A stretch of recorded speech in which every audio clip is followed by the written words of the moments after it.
You're looking at the Classic Army P90 Tri-Rail Sportline with upgraded metal receiver. With its bullpup design and top-mounted magazine, the P90 is compact and very maneuverable.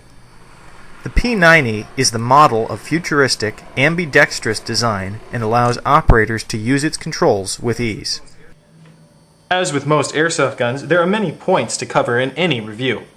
We'll start at the front, working our way towards the rear, and finish with the battery and battery compartment. First off, we'll take a look at the muzzle and the muzzle attachment.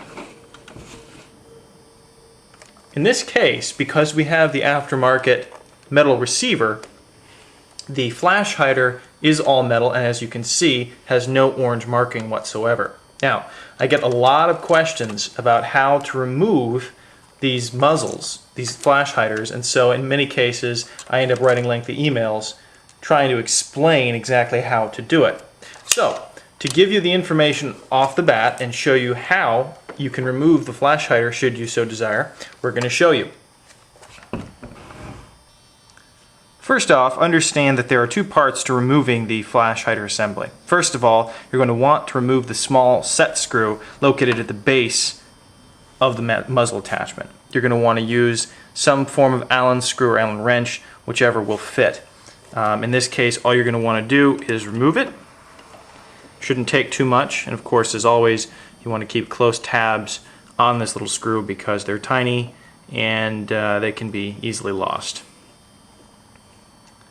Okay, when this little guy pops out, set it aside somewhere safe, and now you should be able to unscrew the muzzle attachment by screwing it clockwise. That is to say, for removal, you're going to actually have to turn the flash hider clockwise. You should see it come off without too much difficulty, and of course, as I said before, it is metal, so it feels pretty hefty, and that's nice. It's threaded, as you can see here, obviously, and the locking collar here is, as I see it, nothing more really than a spacer. It kind of keeps the, fills the gap basically between the front portion of the receiver and the gap of the flash hider. So removal of that little collar isn't too difficult. Do be aware though that there are basically two sides. You see the one side, it's just flush. On the other side, though, it's concave, and this is the portion, the concave portion is the portion that screws on to the tip of the barrel. So there you have it. You now have the flash hider off, and you can see what it looks like with that removed.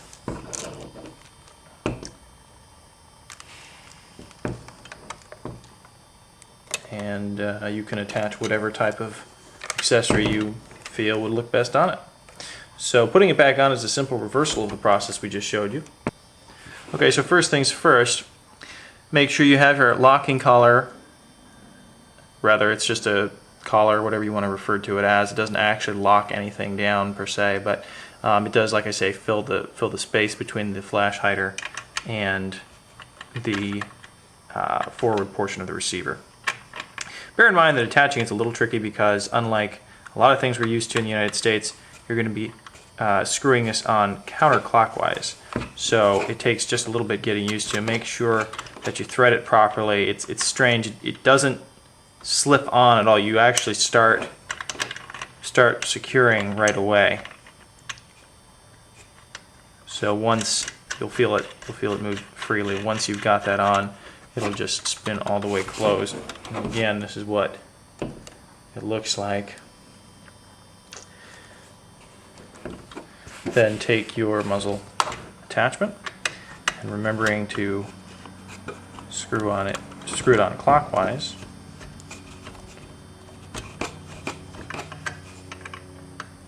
You just make sure that you don't strip the heads like we're almost doing here. You want to be careful. You should feel the muzzle attachment go on relatively easily. Without too much friction. It should spin really pretty easily. If it's not, then you probably got a problem. And as you can see here, we're getting down to the point where this collar is, and you might be able to torque it all the way down so that you have the set screw in the true vertical 6 o'clock position, but we found that it's difficult without perhaps doing damage to some of the threads. So again, this little collar here kind of fills that gap, and you can sort of lock it against the muzzle attachment by screwing it this way. Once you've got the flash hider in the desired position, then of course you're going to want to reinsert the set screw. And that's what we're going to do right now.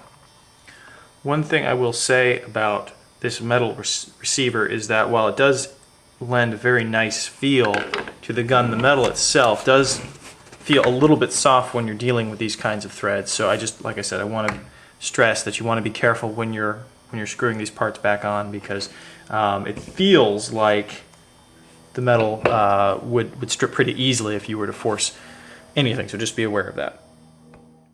Now, for those of you who are unfamiliar with how the P90's magazine attaches, we're going to give you a short intro.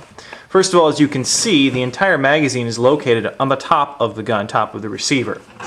Now, in order to remove the magazine, you're going to want to look for the two tabs located towards the rear of the magazine, and you're going to want to pull with both fingers back. Once you've done this, you should see the entire magazine pop up ever so slightly. As you can see here, notice there's a small feed tube. That's actually where the BBs come out of the magazine and go into the top of the gun. Once the magazine is released, you're going to want to pull back and lever the entire magazine upwards. To replace the mag, it's pretty much a reversal of the removal process. Push it in. We've found that you're going to want to push the magazine down and sometimes tap it into place just to make sure that it's seated properly. It's a little unique, but with practice it can be done pretty quickly. We find that it can be done quickly enough.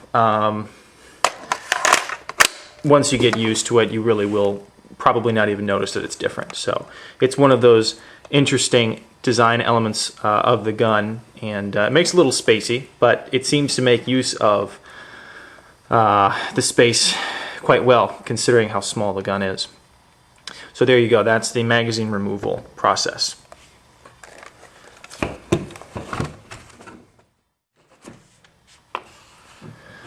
Now, Classic Army includes a 300 round high capacity magazine with the P90 TR, and you can kind of see that it is see-through.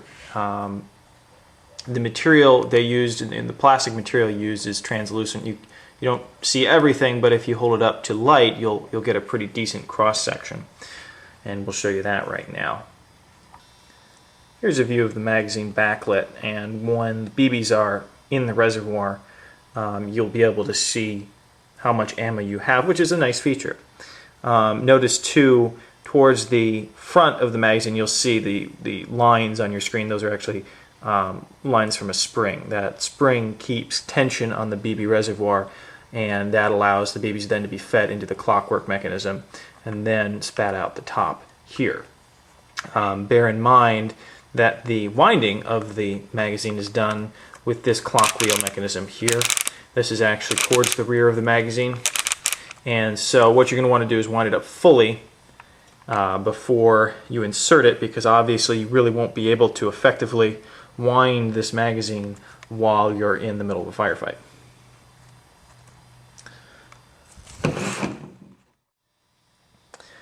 Now, to properly use the P90's magazine, you have to know just a couple of things. First of all, as I mentioned earlier, the entire magazine reservoir is put under pressure by a spring, which you can see here has a small tab which allows the user to compress the spring for loading. Now, this is important because in order to load, you're going to need to open this small hatch right here, which is technically towards the front of the magazine.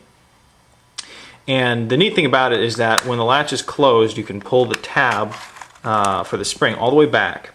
Then you open the latch, and the tab stays back, locked back. So then you can dump your BBs in, and then once you close it, the little tab will spring to the front, rather to the rear of the magazine. Again, this is the feed tube right here, and it's actually located at the rear of the gun. So just a couple of things you need to be aware of for the basic loading procedure. One other element of the magazine is that you can clean it or remove jams by popping off this rear panel. It's not complicated, but be aware that, of course, there is a little bit of spring pressure when the magazine is unloaded. You push in on this small tab, and then you move the entire plate backwards and down, and then you'll have the magazine floor plate, which in this case is not under a lot of pressure because there's nothing in there other than the magazine assembly. The spring itself isn't fancy, but there you have it.